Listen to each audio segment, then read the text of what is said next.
Namaskaram. This is Radhakrishnan Kuttur with Voice of Kuttur, Bridging Heritage and Headlines. ഞാൻ പറഞ്ഞത് ഇന്നേക്ക് ഒരു 10 വർഷത്തിനകം ഈ ഫ്യൂവൽ സെൽ നമ്മുടെ വീടുകളുണ്ടായിരിക്കും.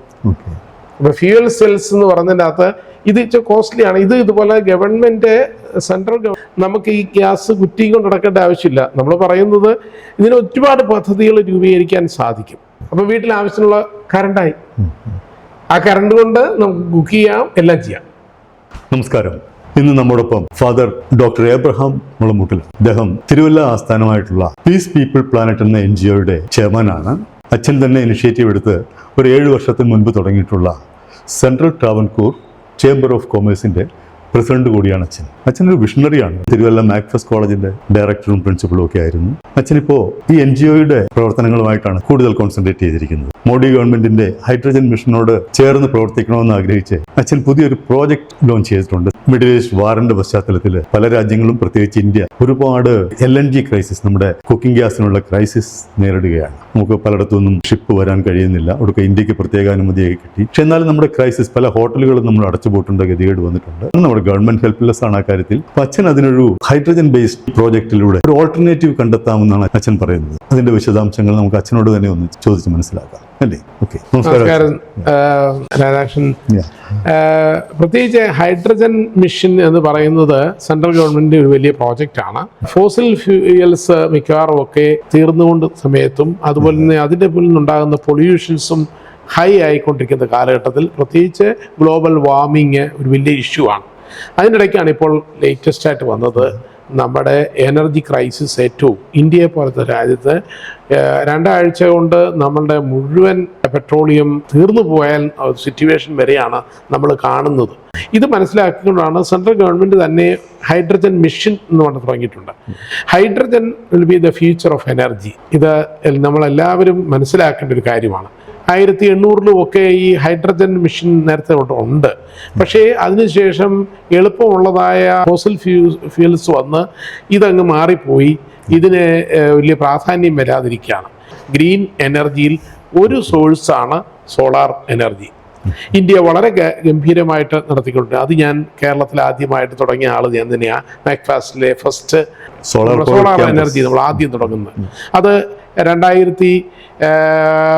2011 നമ്മൾ ആദ്യമായിട്ട് ഹിന്ദുവിൽ നല്ലപോലെ റിപ്പോർട്ട് ചെയ്ത കാലഘട്ടമാണത്. ഹിന്ദുവിനാണത് ഇപ്പോഴും ഡോക്യുമെന്റ് ആയിട്ട് അത് കിടപ്പുണ്ട്. ഹൈഡ്രജൻ എനർജി ഫ്യൂച്ചർ എനർജിയാണ്. അതെങ്ങനെ സാധിക്കും എന്നുള്ളതാണ് എല്ലാവരും ചോദിക്കുന്നത്. ഇതിൻ്റെ കോസ്റ്റ് എഫക്റ്റീവ് ആണോ, അത് എക്കണോമിക്കലി വയബിൾ ആണെന്നുള്ള പ്രശ്നമാണ് എല്ലാവരും പറയുന്നത്. അതല്ല പ്രധാനപ്പെട്ട കാര്യം. ഞാൻ സോളാർ തുടങ്ങുന്ന സമയത്ത് 1 കിലോ വാട്ടിന് 1,25,000 രൂപയായിരുന്നു അന്നത്തെ ചെലവ്. ഇന്നിപ്പോൾ അത് 30,000 രൂപയ്ക്ക് വരെ നമുക്ക് കിട്ടും. ഞാൻ അതിൻ്റെ ഒരു പ്രോട്ടോടൈപ്പ് ഇവിടെ ഉണ്ടാക്കി. അതാണ് ഈ കാണുന്നത്.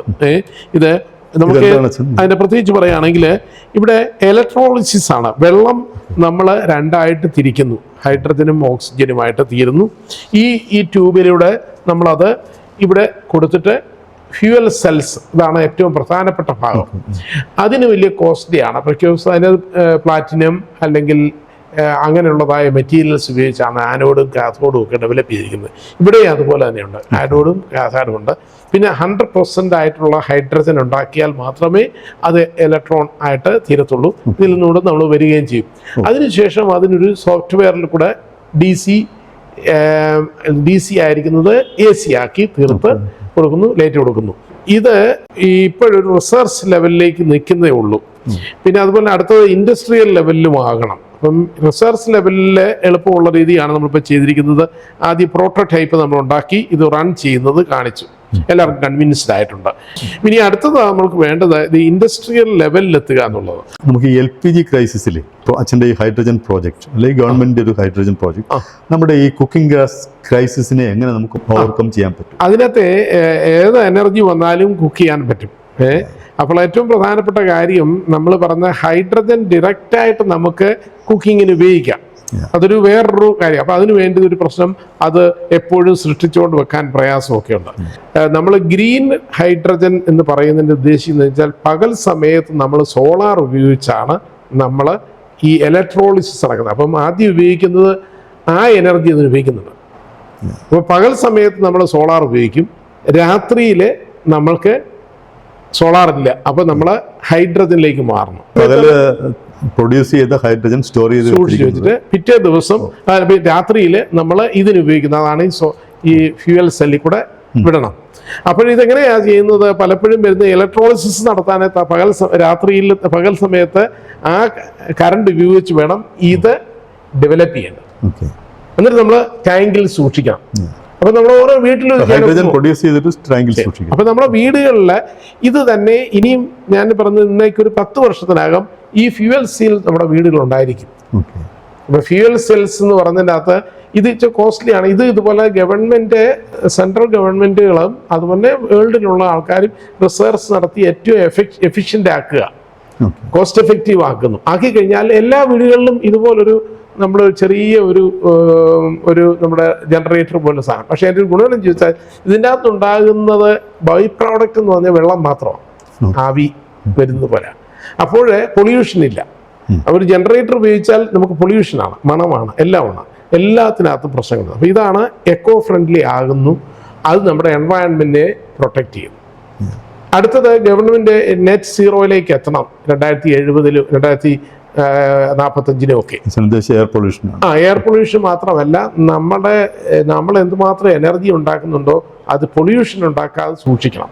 അപ്പോൾ നമ്മൾ പറയുകയാണെങ്കിൽ നമ്മുടെ കേരളത്തിലും ഇന്ത്യയിലും ഉള്ളതായ എല്ലാ കാറുകളും ഹൈഡ്രജൻ പവേർഡ് ആക്കുക അല്ലെങ്കിൽ ഇലക്ട്രിക് ആക്കിയാൽ തന്നെ നമ്മൾ പൊല്യൂഷൻ 100% കുറഞ്ഞു. അപ്പോൾ ഇപ്പം നമ്മൾ ഏറ്റവും കൂടുതൽ ഗവൺമെൻറ് ഫണ്ട് ചെയ്യുന്നത്, ഫോറിൻ ഫണ്ട് വരുന്നത് നമുക്ക് പോകുന്നത് എന്തുകൊണ്ടാണെന്ന് ചോദിച്ചാൽ നമ്മൾ ഡീസൽ മേടിക്കുകയും പെട്രോൾ മേടിക്കുകയും ചെയ്യുന്നതാണ്. അത് ഒഴിവാക്കണം. അത് ഒഴിവാക്കാൻ എന്താ പണി? നമ്മൾ ഇൻഡിജിനസ് ആയിട്ട് ഡെവലപ്പ് ചെയ്യുന്നു. അതാണ് ഇപ്പോൾ നമ്മുടെ ഹൈഡ്രജൻ പവേർഡ് ട്രെയിൻ ഏറ്റവും ഉടനെ തന്നെ മോഡി ഗവൺമെൻറ് അത് ഇറക്കുകയാണ്. അപ്പോൾ തന്നെ അതിൻ്റെ ട്രയൽ റണ്ണ് കഴിഞ്ഞു. അപ്പോൾ നമ്മൾ പറഞ്ഞ അതിലേ ഉള്ളതായ പുതിയ കാര്യങ്ങളിലേക്ക് വരികയാണ്. യഥാർത്ഥ ലോകത്തിൽ എവിടെയെങ്കിലും ഇങ്ങനെ ഹൈഡ്രജൻ പവേർഡ് ട്രെയിൻസ് ഓടുന്നുണ്ട്? ഒന്നുമില്ല. ആദ്യത്തെ ഈ ഇന്ത്യയിലാണ് ഉണ്ടാകുന്നത്. പലർക്കും അത് ട്രയലൊക്കെ ചെയ്തിട്ടുണ്ടെങ്കിലും ഇന്ത്യയിൽ ആദ്യത്തെ വരുന്നത്. കാരണം ഇന്ത്യക്ക് ഏറ്റവും വലിയ പ്രോബ്ലം എന്നാ, നമ്മുടെ ഫോറിൻ എക്കോണമി കംപ്ലീറ്റ് പോകുന്നത് നമ്മൾ ഇത് ഡോളർ കൊടുത്ത് നമ്മൾ ഡീസൽ മേടിക്കുകയാണ്. അപ്പം നമുക്കിവിടുത്തെ നമ്മളിപ്പം 140-150 കോടി മനുഷ്യർക്ക് ഓരോ ദിവസവും വെറും മൊബൈൽ ചാർജ് ചെയ്താൽ പോലും നമുക്ക് കറണ്ട് വേണം. അപ്പോൾ അതുകൊണ്ട് കുക്കിംഗ് മാത്രമല്ല നമ്മുടെ പ്രശ്നം. കുക്കിംഗ് നമ്മൾ പറഞ്ഞിട്ട് കറണ്ട് ഉണ്ടായി കഴിഞ്ഞാൽ നമുക്ക് ഈ ഗ്യാസ് കുറ്റി കൊണ്ട് നടക്കേണ്ട ആവശ്യമില്ല. നമ്മൾ പറയുന്നത് ഇതിന് ഒരുപാട് പദ്ധതികൾ രൂപീകരിക്കാൻ സാധിക്കും. ഇപ്പം ഇത് മാത്രമല്ല, ഞാൻ ഒത്തിരി ആശയങ്ങളിലേക്ക് ഉണ്ട്. ഞാൻ കേരളത്തിൽ പുതിയ ഗവൺമെൻറ് വരുമ്പോഴത്തേക്ക് ഞാൻ ഇത് എന്തായാലും 100% ഞാൻ പ്രസൻറ്റ് ചെയ്ത് അത് സസ്റ്റൈനബിൾ ആയിട്ടുള്ള എനർജിയും സസ്റ്റൈനബിൾ ആയിട്ടുള്ള സിസ്റ്റവും നമുക്ക് ഡെവലപ്പ് ചെയ്യാൻ സാധിക്കും. ഇതിന് നമ്മളെ മനസ്സിലാണ് പ്രധാനമായിട്ട് വേണ്ടത്. പൊളിറ്റിക്കൽ വിൽ ഇത് വലിയ പ്രധാനപ്പെട്ടതാണ്. കാരണം ഈ പണം നമുക്ക് എല്ലാവർക്കും ഉണ്ട്, ടാക്സിൽ നിന്ന് നമ്മളെല്ലാം മേടിക്കുന്നുണ്ട്. പക്ഷെ നമ്മളൊരു പുതിയ പ്രോജക്റ്റിലേക്കല്ല നമ്മൾ പോകുന്നത്. പലപ്പോഴും നമ്മൾ സസ്റ്റെയിൻ ചെയ്യാൻ വേണ്ടിയുള്ള പണമാണ്. ഇതിനിടയ്ക്ക് ഒന്ന് ചോദിച്ചോട്ടെ, ഈ അച്ഛൻ ഈ പ്രോജക്റ്റിനെ കുറിച്ച് അച്ഛൻ്റെ ഒരു വിഷൻ എങ്ങനെയാണ്? ഇതെങ്ങനെയാണ് നമുക്ക് ഈ ഹൈഡ്രജൻ ജനറേറ്റ് ചെയ്തിട്ട് ഇത്ര ഒരു ലാർജ് സ്കെയിലിൽ ജനറേറ്റ് ചെയ്യണമല്ലോ? ഇത് നമുക്കൊരു ബൾബ് കത്തിക്കാനുള്ള ഒരു ചെറിയൊരു പ്രോട്ടോടൈപ്പ് വർക്കിംഗ് മോഡൽ അത്രേ ഉള്ളൂ. അല്ലാതെ നമ്മൾ ഒരു ലാർജ് സ്കെയിലിൽ ഡൊമസ്റ്റിക് യൂസിന് മാത്രമല്ല, അതിന് ഗവൺമെന്റ് പോളിസിയിൽ എടുത്തിട്ട് പുതിയ ഇൻവെസ്റ്റ്മെന്റ് വരണം. അത് ഗവൺമെന്റ് ഇൻവെസ്റ്റ്മെന്റും പ്രൈവറ്റ് ഇൻവെസ്റ്റ്മെന്റും വരും. അതിനകത്ത് പ്രധാനപ്പെട്ട കാര്യം നമ്മൾ ചെയ്യേണ്ടത് ഇപ്പം ഇലക്ട്രോളിസിസ് നടത്തണം. അപ്പോൾ അതിനാദ്യം ഇൻവെസ്റ്റ്മെൻറ്റ്, അതിൻ്റെ എക്യുപ്മെൻറ്റ്സ് തൊട്ടെല്ലാം ചെയ്യണം. ഇപ്പോൾ ഇപ്പോൾ നെടുമ്പാശ്ശേരി എയർപോർട്ടിൻ്റെ അടുത്ത് ഇപ്പോൾ BHELന്റെ ഒരു പുതിയ ഹൈഡ്രജൻ പ്ലാന്റ് ഉണ്ടാക്കി കഴിഞ്ഞു. അപ്പോൾ ഇങ്ങനെ ഗവൺമെന്റിലെയും അതുപോലെ തന്നെ സെയിം സിസ്റ്റം. അപ്പോൾ അവിടെ നമുക്ക് പറയുകയാണെങ്കിൽ അവിടെ നിന്ന് ഗ്യാസ് കുറ്റി എടുത്തുകൊണ്ട് അങ്ങ് പോകാം. നമ്മളിപ്പം ഗ്യാസ് കുറ്റി പോലെ നമ്മുടെ വീട്ടിൽ കൊണ്ടിരുന്നു. ഇതുപോലെ ഒരു ഫ്യൂവൽ സെല്ലുണ്ട്, അതിലോട്ട് കണക്ട് ചെയ്യാം. അപ്പോൾ വീട്ടിൽ ആവശ്യമുള്ള കറണ്ടായി. ആ കറണ്ട് കൊണ്ട് നമുക്ക് കുക്ക് ചെയ്യാം, എല്ലാം ചെയ്യാം. അപ്പോൾ ഇതെങ്ങനെ ചെയ്യും? അപ്പോൾ ആ ഗ്യാസ് കുറ്റി ഒരു വലിയ പ്രശ്നമാണ്. കാരണം അത് വളരെ സേഫ്റ്റി വളരെ പ്രധാനപ്പെട്ടതാണ്. കാരണം ഇത് അതിൻ്റെ കാരണം ഇപ്പോൾ ഉള്ള ടാങ്കിനകത്തൊക്കെ 20 പ്രഷറൊക്കെ ഉള്ളൂ. അതിന് 800 പ്രഷറൊക്കെ നിൽക്കണം. അതായത് അതിനിപ്പോൾ നാനോ ടെക്നോളജിയിൽ പുതിയ ഞങ്ങളുടെ ഒരു റിസർച്ച് നടന്നുകൊണ്ടിരിക്കുകയാണ്. അത് ആയിട്ടുണ്ട്. ഇതിനൊക്കെ ഇൻവെസ്റ്റ്മെൻറ്റ് ഗവൺമെൻറ് മുടക്കിക്കോളും. അതുണ്ടാക്കി കഴിയുമ്പോഴത്തേക്ക് ആ ടാങ്ക് ഇപ്പോൾ നമ്മളുള്ളതായ ടാങ്കിനെ കുറച്ചുകൂടെ കവർ ചെയ്ത് വേറെ ഫിലമെൻറ്റുകൾ ഉണ്ടാകും. അതായത് ഇപ്പോൾ നാനോ മെറ്റീരിയൽസാണ് ഉപയോഗിക്കുന്നത്. അപ്പോൾ അതിനുള്ളതായ ടൈൽസ് അതിൻ്റെ പുറത്ത് സാധനങ്ങൾ വരും, കവറിങ് വരും. അപ്പോൾ അങ്ങനെ ചെയ്യുമ്പോഴത്തേക്ക് ഈ ടാങ്കുകൾ പുതിയ റിസർച്ചുകൾ നടക്കുന്നുണ്ട് ഒരുപാട് കാര്യത്തിനകത്ത്, പുതിയ മെറ്റീരിയൽസ് ഡെവലപ്പ് ചെയ്യുന്നുണ്ട്. ഇത് തന്നെയാണ് അപ്പോൾ റിസർച്ച് ഭാഗത്തിനകത്ത് പറയാൻ ഞാൻ പറഞ്ഞു ഇലക്ട്രോളൈസറിന് വേണ്ടതായ 2 കാര്യങ്ങളുണ്ട്. ഇവിടെയും തന്നെ അപ്പോൾ ഇതൊക്കെയാണ് കോസ്റ്റ് വരുന്നത്. അപ്പോൾ ഇതൊക്കെ കോസ്റ്റ് എഫക്റ്റീവായിട്ട് ഗവൺമെൻറ് ചെയ്യാൻ സാധിക്കും. ഇപ്പോൾ ഇവിടെ ഉള്ളതായ മൾട്ടിനാഷണൽ കമ്പനികൾക്ക് ഇതുപോലുള്ള മെഷീൻസ് ഉണ്ടാക്കാൻ കൊടുക്കുക, അപ്പോഴേ കോസ്റ്റ് കുറയും. അപ്പോൾ എല്ലാ വീടുകൾക്കും ഇത് അവൈലബിൾ ആവും. ഇപ്പോൾ ലാസ്റ്റ് മൈലിൽ ഇത് ഞാൻ പൂനെയിലുള്ളതായ ഒരു കമ്പനി ആയിട്ട് ചെയ്ത് ഈ സാധനങ്ങൾ കൊണ്ടുവന്നതാണ്. അപ്പോൾ ഇപ്പോഴവർ അത് ഡെവലപ്പ് ചെയ്തിരിക്കുന്നുണ്ട്. ഞങ്ങളിപ്പോൾ ഉടനെ തന്നെ ഇവിടെ ഞാൻ 1 കിലോവാട്ട് ഡെവലപ്പ് ചെയ്യാം. ഈ വീട് തന്നെ കംപ്ലീറ്റ് അതിലേക്ക് ഹൈഡ്രജൻ പവേർഡ് 100%. അപ്പൊ അങ്ങനെ ആക്കി കണ്ടാലേ ആൾക്കാർക്ക് വിശ്വസിക്കാനൊത്തുള്ളൂ. മലയാളികൾക്ക് പ്രത്യേകിച്ച് അവർക്കിത് അതിനാണ് ഞാനിത് പ്രോട്ടോടൈപ്പ് ചെയ്തത്. ഇതിന് ഞാൻ 5 ലക്ഷം രൂപ മുടക്കി ഇത് ഉണ്ടാക്കിയെടുക്കാൻ വേണ്ടി. അപ്പൊ നമ്മൾ ആരെങ്കിലും ചെയ്താലേ എല്ലാവർക്കും എൻവയൺമെന്റിൽ ആകത്തുണ്ട്. അപ്പോൾ എല്ലാവരും ആദ്യം പറയുന്നത് കോസ്റ്റ് അല്ല പ്രധാനപ്പെട്ടത്, ആദ്യം ഡെവലപ്പ് ചെയ്യുക. ഇപ്പോൾ ആദ്യമായിട്ട് ബൾബ് കണ്ടുപിടിച്ച ആൾ എന്തുമാത്രം കഷ്ടപ്പെട്ടിട്ടാണ്, ഒരിക്കലും നടക്കത്തില്ലെന്നാണല്ലോ പറഞ്ഞത്. പക്ഷെ നമ്മളെല്ലാവരും അതിൻ്റെ അത് പുതിയ ടെക്നോളജികളും ഇപ്പം അന്നുണ്ടായിരുന്ന ലൈറ്റ് മാറി ഇപ്പം വെറും LED വോളുകൾ ഇതുമൊക്കെ എനർജി നമ്മൾക്ക് ഡെവലപ്പ് ചെയ്യാനായിട്ട് സാധിക്കും. അതാണ് എനിക്ക് പറയാനുള്ളത്. പീസ് പീപ്പിൾ പ്ലാന്റ് എന്ന് പറയുന്നത് ഞങ്ങൾ റിസർച്ച് അല്ല ചെയ്യുന്നത്, അതൊരു NGO ആണ്. ഒത്തിരി സയൻറ്റിസ്റ്റുകളും ഒക്കെ ഇതിൻ്റെ അകത്ത് ഇൻവോൾവ് ചെയ്താണ് നമ്മൾ ചെയ്യുന്നത്. ഇപ്പം നമ്മളിപ്പോൾ ചെയ്യുന്നത് ഇതിൻ്റെ അവയർനെസ് പ്രോഗ്രാം മാത്രമാണ് അവിടെ ചെയ്യുന്നത്. അവയർനെസ്സും അതിൻ്റെ റിസർച്ച് നടത്തുക. അവയർനെസ്സിൽ ഇപ്പം നമ്മൾ ചെയ്യുന്നത് എല്ലാ സ്കൂളുകളിലും എല്ലാ കോളേജുകളിലും ഇത് ഞാൻ കൊണ്ടുപോയതും മോബിളാണ്. അതെടുത്ത് നമുക്ക് എല്ലായിടത്തും ഇത് കൊണ്ടുപോയി കുട്ടികളെയും പഠിപ്പിക്കുക. ഫ്യൂച്ചർ അല്ലെങ്കിൽ പറയുകയാണെങ്കിൽ ഹൈഡ്രജൻ എക്കോണമി എന്ന് പറയുന്നതാണിത്. ഇന്ത്യയുടെ ഡെവലപ്മെൻറ്റ് മുഴുവൻ ഇത് എനർജിയിലാണ് നിൽക്കുന്നത്. നമ്മൾ എനർജി ഇൻഡിപെൻഡൻറ്റ് സ്റ്റേറ്റ് ആയിട്ട് അല്ലെങ്കിൽ നേഷനായിട്ട് തീരണം. അങ്ങനെ ചെയ്താൽ നമുക്ക് ഈ യുദ്ധം വന്നാലും ഇത് വന്നാലും നമ്മൾ പേടിക്കേണ്ട ഒരാവശ്യവും ഇല്ല. Completely self reliant. ഇതാണ് ആത്മനിർഭർ എന്ന് പറഞ്ഞ് ആത്മനിർഭർ എന്ന് പറയുന്നത് മോഡി ഗവൺമെൻറ് എപ്പോഴും പറയുന്നത് അത് തന്നെയാണ്. അത് നമ്മൾ സെൽഫ് റിലയൻസിലേക്ക് നമ്മൾ എത്തണം. ഓക്കെ. അച്ഛൻ്റെ ഈ കാൽവയ്പ് വളരെ നല്ലൊരു കാൽവയ്പാണ്. ആളുകളെ ബോധവാന്മാരാക്കുകയാണ് ചെയ്യുന്നത്. അതാണ് ഏറ്റവും പ്രധാനപ്പെട്ടത്. കാരണം എന്ന് വെച്ചാൽ എല്ലാവരും ആദ്യം ചോദ്യം അതിന് എത്ര രൂപ ആവും, അത് അടുത്ത ലെവലെന്ന് പറഞ്ഞാൽ മതി. ആദ്യം നമ്മുടെ ആവശ്യങ്ങളെയൊക്കെ നമ്മൾ ഐഡൻറ്റിഫൈ ചെയ്യണം. നമ്മുടെ സമൂഹത്തിൽ ആദ്യം വേണ്ടത് നമ്മളുടെ സെൽഫ് റിലയൻസിലേക്ക് എത്താൻ, അല്ലെങ്കിൽ നിർഭറിൽ നമ്മൾ എത്തണമെന്നുണ്ടെങ്കിൽ നമ്മൾ ആദ്യം ചെയ്യുന്നത് നമ്മൾ അവെയർ ആയിരിക്കണം. This is a big problem for us. അപ്പോൾ എനർജി നമുക്ക് ഏറ്റവും കൂടുതൽ വേണ്ട കാലഘട്ടമാണ്. എല്ലാവരും പലപ്പോഴും ചോദിക്കുന്നത് എന്ന് നടക്കും എന്ന് ചോദിക്കും. പണ്ട് കാലത്ത് എന്നുള്ള കാര്യത്തെക്കുറിച്ച് നമുക്ക് വലിയ വിഷമം ഉണ്ടായിരുന്നു. ഇന്നിപ്പോൾ അതൊന്നും പ്രശ്നമില്ല. നമ്മൾ ആർട്ടിഫിഷ്യൽ ഇൻ്റലിജൻസ് എന്ത് വന്നും ചോദിച്ച പോലെ ചെയ്യുള്ളൂ. വർഷങ്ങൾ കൊണ്ടൊന്നും എടുക്കത്തില്ല. 1 വർഷം കൊണ്ടും 2 വർഷം കൊണ്ടും ഒക്കെ ഇത് പെട്ടെന്ന് ഡെവലപ്പ് ചെയ്യാം. ഇവിടെയാണ് ഒരു പൊളിറ്റിക്കൽ ലീഡർഷിപ്പും പുതിയ പൊളിറ്റിക്കൽ വില്ലും അത്യന്താപേക്ഷിതമായിരിക്കും. അതായത് നമ്മൾ ഏറ്റവും അധികം ചിന്തിക്കേണ്ടതായ കാര്യം ഇതെങ്ങനെ സാധിക്കും എന്നുള്ളതാണ് പലരും പറയുന്നത്. പലപ്പോഴും വരുന്നത് നമ്മൾ പൊളിറ്റിക്കൽ വില്ലെന്ന് ഞാൻ പറഞ്ഞത് വളരെ പ്രധാനപ്പെട്ടതാണ്. അതായത് നമ്മുടെ നേതാക്കന്മാർക്ക് ഒന്നാമത് നോളജ് അവർക്ക് അത്യന്താപേക്ഷിതമാണ്. ഇതെന്താണെന്ന് മനസ്സിലാക്കാനുള്ള കാര്യം തന്നെ. അടുത്തുകൂടാതെ അവർ വിഷൻ തിങ്കേഴ്സ് ആയിരിക്കണം.